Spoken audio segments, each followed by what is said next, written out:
now share in common is that all of them have gone through death.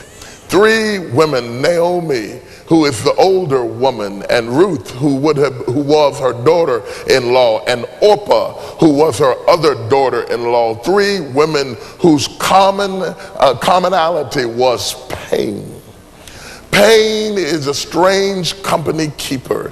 It brings the oddest people together. There is a secret fraternity that exists amongst those who have been in pain that is mind-boggling. It transcends the color of your skin. It transcends your background. When you've been through certain things, you feel for other people who have been through those things because you relate to them.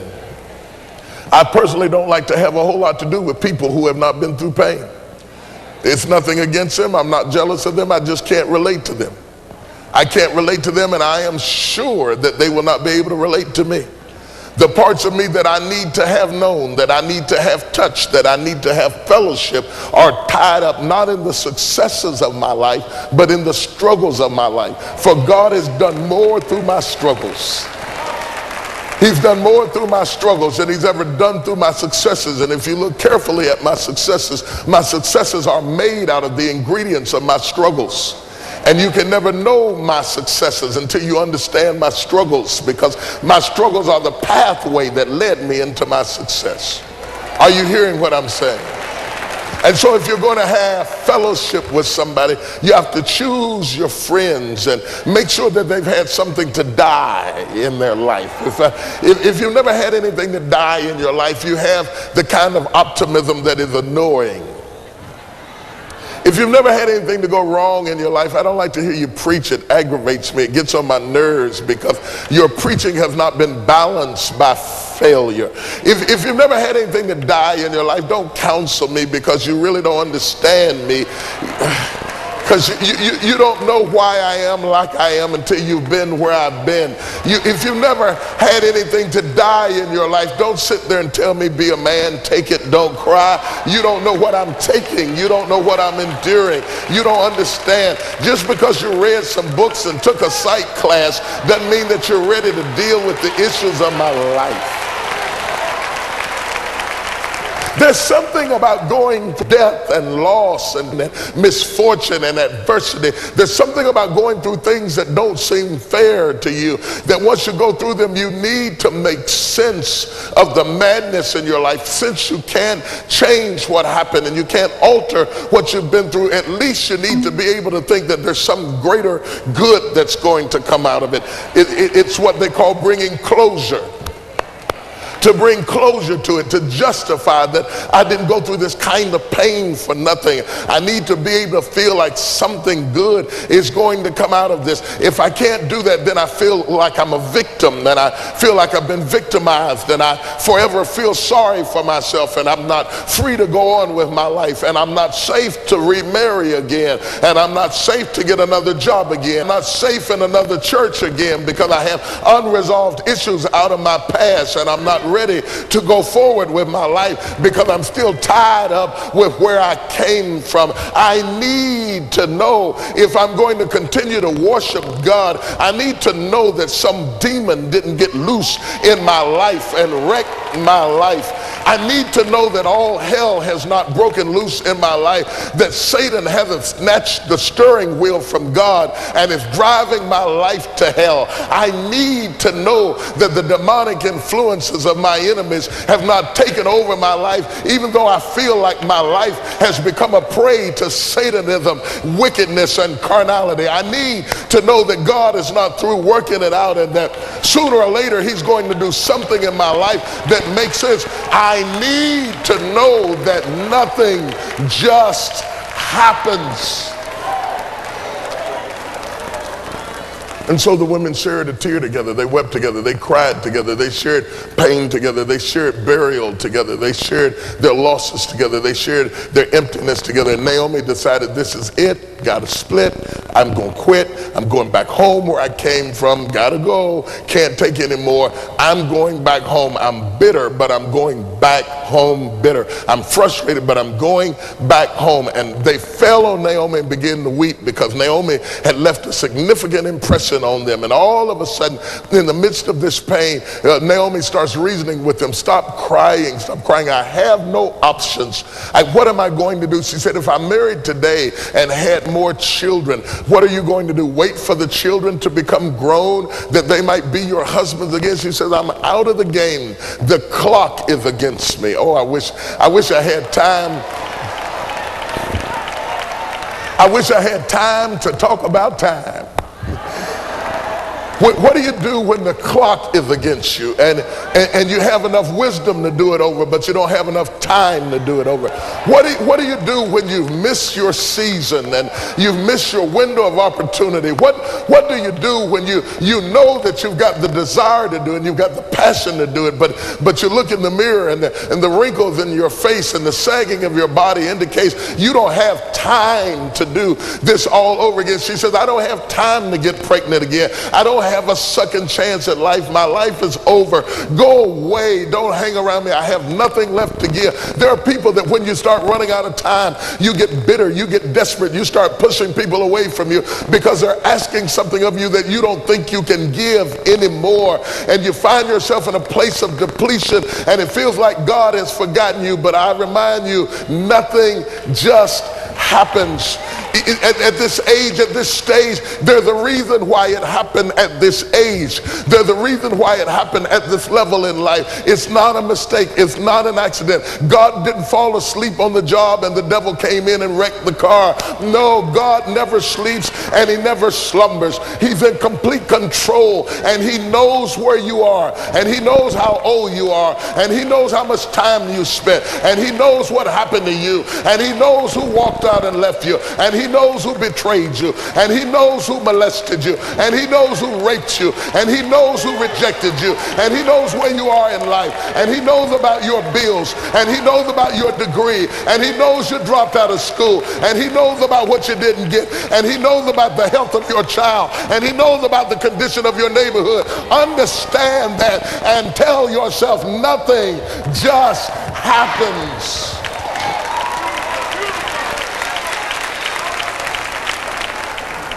And so Oprah walks away. She walks away. I may have to turn this into a series because I can't get out of this. Oprah walks away and she cries and she goes back. And there are people who can walk away from you. And hear me when I tell you this. When people can walk away from you, let them walk.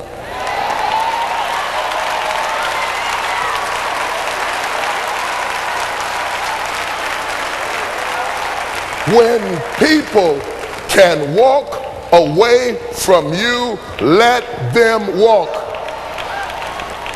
I can sit down now. I preach.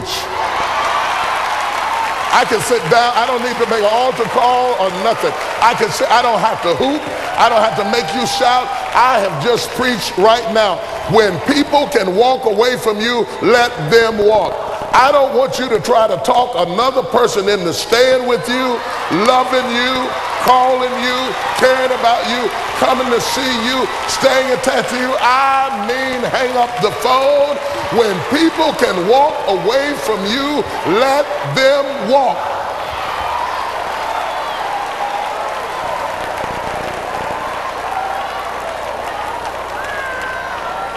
I don't care how wonderful they are. I don't care how attracted you are to them. I don't care what they did for you 20 years ago. I don't care what the situation is. When people can walk away from you, let them walk. Because your destiny is not tied to the person who left. You don't hear me? You don't want me this morning. You better leave me alone. You better run out of here. Don't let my voice fool you. Ain't nothing wrong with my head.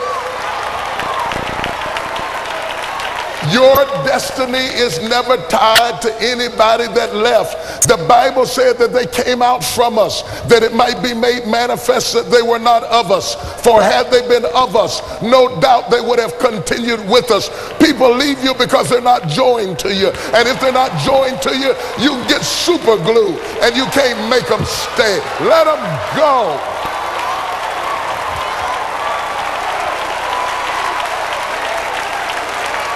And it doesn't mean that Orpah was a bad person. It just means that Orpah's part in the story is over.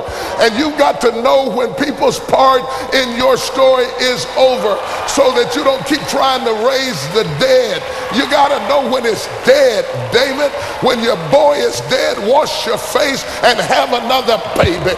You got to know when it's over. Oh my God, my God, my God, my God.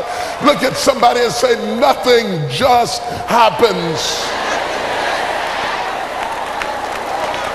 If they walked away, it's no accident. If they left here, it's no accident. If you tried to make it work and it wouldn't work, it's no accident. Accept it as the will of God. Clap your hands, wash your face, do your dance, and keep going. Oh, oh, baby, don't make me preach it. Let me tell you something. I got the gift of goodbye. I got the gift of goodbye.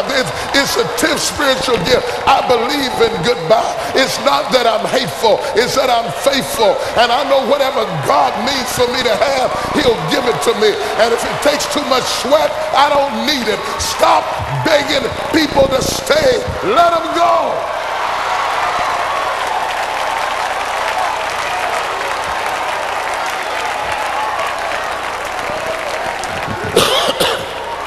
Look at somebody and say, nothing just happens. Ruth, on the other hand,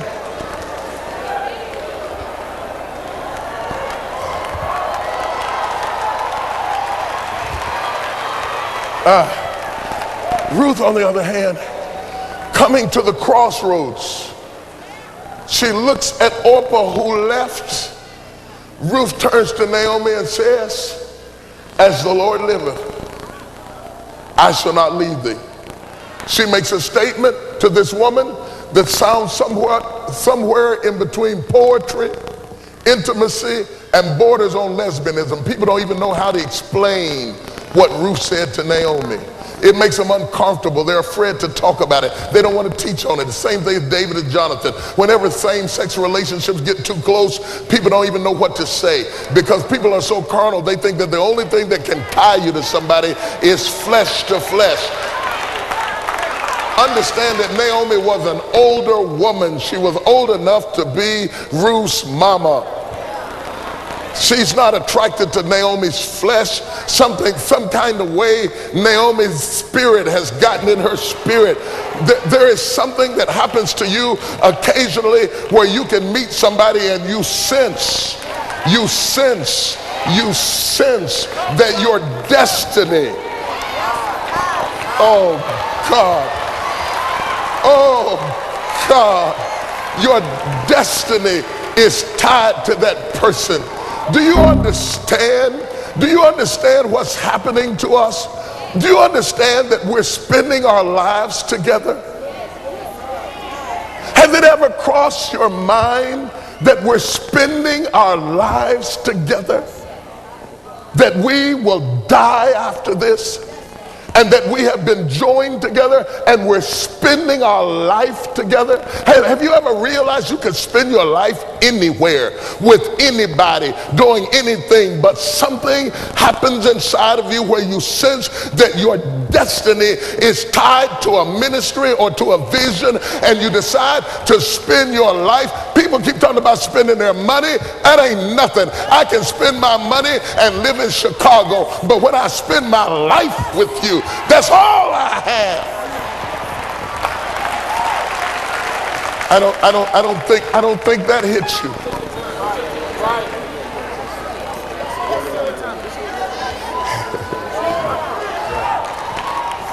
We're spending our lives together. You will not be able to write your story and leave me out.